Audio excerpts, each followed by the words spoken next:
conversando aqui com o Saulo Alba, aqui direto de Curitiba, no Paraná, hoje falando do Árvore da Vida, aqui na Rádio Palermo. Conheci o Saulo, conheci um outro integrante também do Alma Sonora, não me lembro o nome, é que ele veio aqui em São Paulo dar entrevista uma Douglas. vez, o Douglas, claro, conheço a banda já há alguns anos, e o que sempre me impressionou, Saulo, é a primeira qualidade, lógico, muito superior a muitas bandas que tem aí, principalmente ligada ao movimento espírita, mas a pegada pop, rock que vocês têm, né? Que, diferentemente, quando se fala música religiosa, algo que tem a ver com espiritualidade, sempre tem aquela melodia, né? Uma coisa meio de sofrimento, aquela coisa mais lenta, né? Quase como as músicas que tem em igrejas por aí. E o Alma Sonora é totalmente diferente, e aí criou um público, né? Tem até uma grande amiga aqui em São Paulo, que é a Eni, que é fanzaça de vocês, está sempre publicando coisa do Alma Sonora e indo em show de vocês quando vocês estão aqui em São Paulo.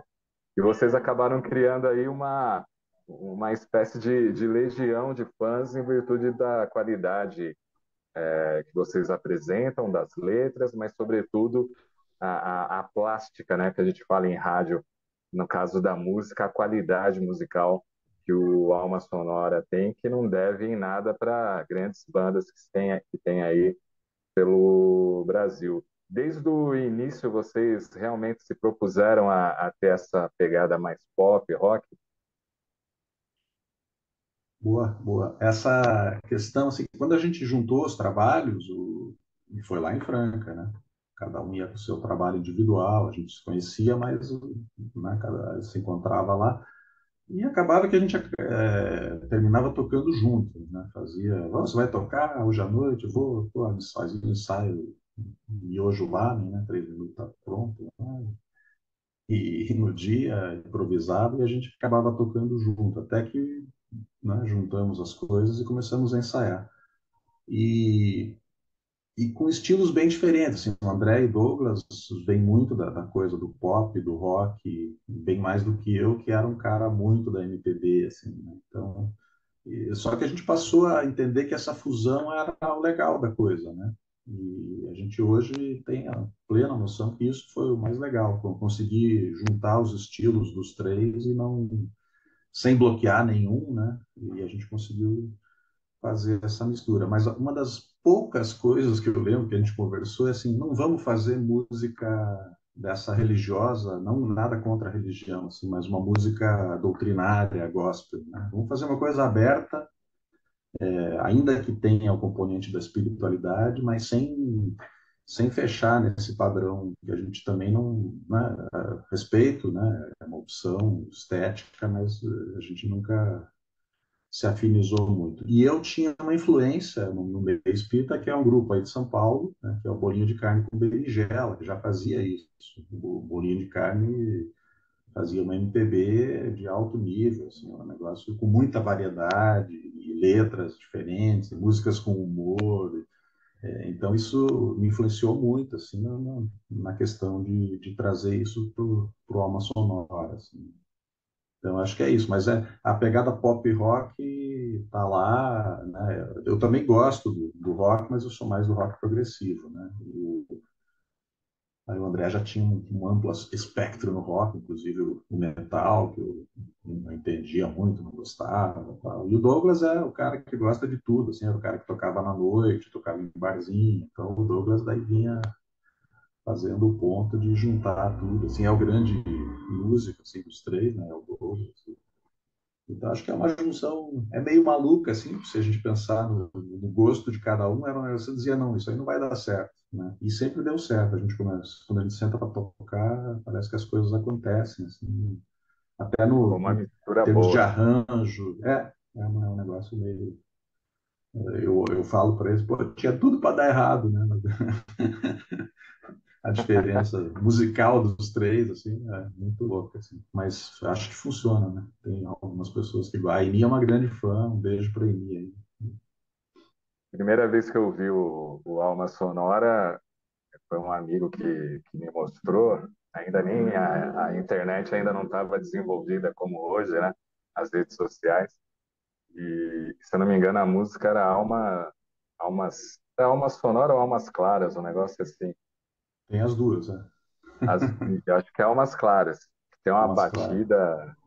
batida, uma batera muito forte. Falei, caramba, incrível essa banda aí que a gente começou a seguir e ouvir no rádio aqui em São Paulo e divulgar, né, principalmente nas mocidades espíritas aqui, que realmente vocês têm um público muito grande pela qualidade do trabalho de vocês.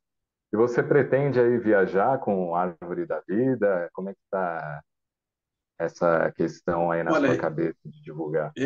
esse ano não. Esse ano agora vai ser a Alma Sonora até o final do ano. Ano que vem não sei, mas daí assim, o problema é grana, né? Vontade de, porque a gravação foi muito instigante, porque eu convidei músicos muito bons aqui da cena curitibana, assim, e dá muita vontade de levar esse som pro palco, né? Mas eu não sei, a ideia, a vontade eu tenho, né? Se vai dar para fazer, não sei ainda, né? Mas, inclusive, eu esqueci de falar, um dos momentos mais marcantes da gravação, pela primeira vez eu gravei com meu irmão é músico profissional, um cara um dos principais nomes da música instrumental aqui no Paraná e hoje no Brasil, assim, ele toca com todo mundo. A última apresentação dele aqui foi com o Egberto Gismonti, né? Agora ele fez lá atrás com o Altamiro Carrilho, com o Toninho Ferragutti, é um cara que circula num nível musical assim, muito legal. E foi a primeira vez que a gente conseguiu tocar junto, assim, ele toca clarinete, clarone, né? E a gente passou um dia no estúdio, ele gravando, são duas ou três músicas que ele participa, assim. Então foi um momento muito especial para mim, né? Primeira vez que consegui tocar, né, e gravar, registrar eu tocando com meu irmão, assim, um cara que eu admiro musicalmente, assim, né? Fera. Legal, que deve ter sido realmente Sérgio Albach, tem álbuns dele aí também para ouvir, Clarone no Choro e Clarineteando, dois álbuns dele, e ele participa de um grupo que é o Mano a Mano Trio aqui de Curitiba, que é um grupo sensacional, assim, o último disco deles é tocando do João Bosco, inclusive o João Bosco legal. participa do álbum, né? E o percussionista do Mano a Mano, o Vino Lacerda, também está no meu CD, assim. Então eu queria muito juntar alguns desses caras e fazer um show, assim. Mas não é muito simples, né? Vamos lá, é ousado, seria muito bom. Mas eu também nunca achei que ia fazer um álbum sozinho e deu certo, né? Então sonhar não custa muito. Verdade. É isso aí. E as pessoas que quiserem conferir, Saulo, o Árvore da Vida, repete aí os seus canais de interação e está em todas as plataformas como Árvore da Isso, Vida mesmo. quem tem acesso às plataformas, só digita lá Saulo Albach ou Árvore da Vida e vai achar, né? E também vai ver a capa que tem uns pinheiros, lá, uma coisa do Paraná. Assim, foi a minha irmã que fez, a Dulce Albach, também. Um beijão para ela. Tá super linda a capa, né?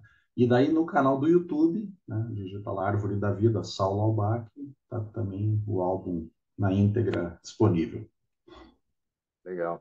Se ainda a gente sabe que o público, né, que somente ligado à doutrina espírita, a gente tem muitos jovens, mas ainda predominantemente é um público aí de meia idade para cima que às vezes não está tão conectado quanto o jovem. O pessoal ainda pede o trabalho em CD, como que existe isso ainda ou todo mundo já migrou para o streaming, Saulo? Olha, a última referência assim, que eu tenho é um show grande que a gente fez antes da pandemia, e aí tinha a venda de CD e tal, ainda vendeu o CD, mas várias pessoas já dizendo. E não tinha streaming, né? O Alma não.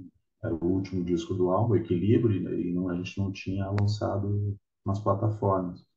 E aí tinha gente dizendo: olha, mas eu não tenho mais onde tocar CD. Pô, então, o mercado vai te obrigando a você se adaptar, né?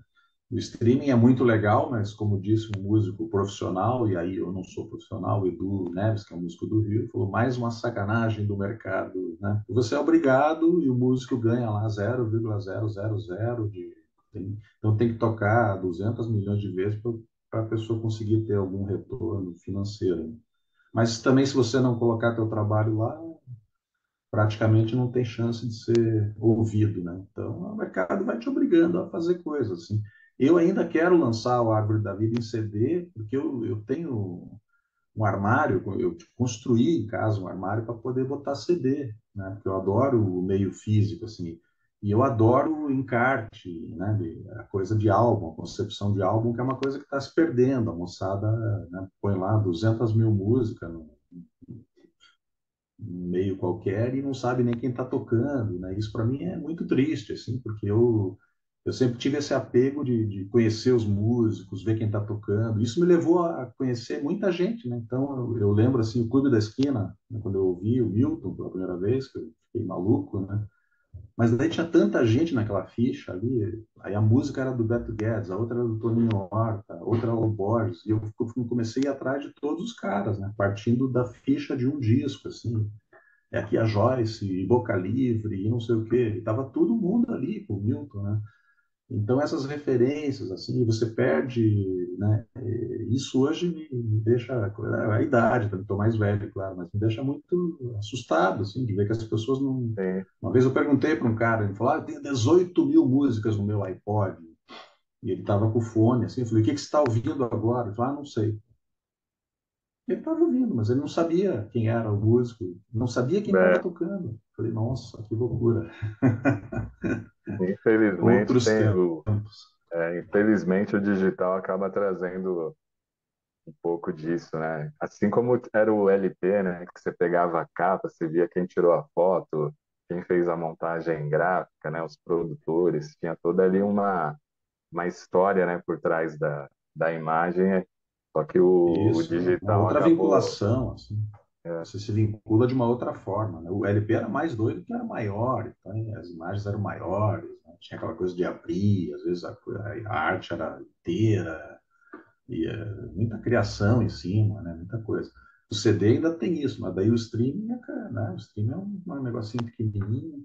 E ainda pior, né, Cláudio? Tem um amigo meu que é DJ, daí ele diz, pô, você vai lá no estúdio, usa um equipamento super legal, o técnico usa um monte de efeito, e a pessoa vai ouvir um celular, cara, com um sonzinho absolutamente desprovido de um monte de frequência, sem grave, é, assim. Então, os ouvidos estão emburrecendo, né? É uma constatação do pessoal que analisa a música, assim, as pessoas estão desaprendendo, e a moçada vai num som que hoje é padrão, que é um grave muito forte, né? Um baixo que você não distingue notas, e é meio uma maçaroca, assim. E quem curte som mesmo, não dá para você, né, ouvir num aparelhozinho desse tamanho, coisa louca. Mas é não o tem como, mercado, de né? novo, impondo as coisas para as pessoas. Legal, a gente está conversando com o Saulo Albach, direto de Curitiba, no Paraná, falando do trabalho Árvore da Vida aqui na Rádio Palermo.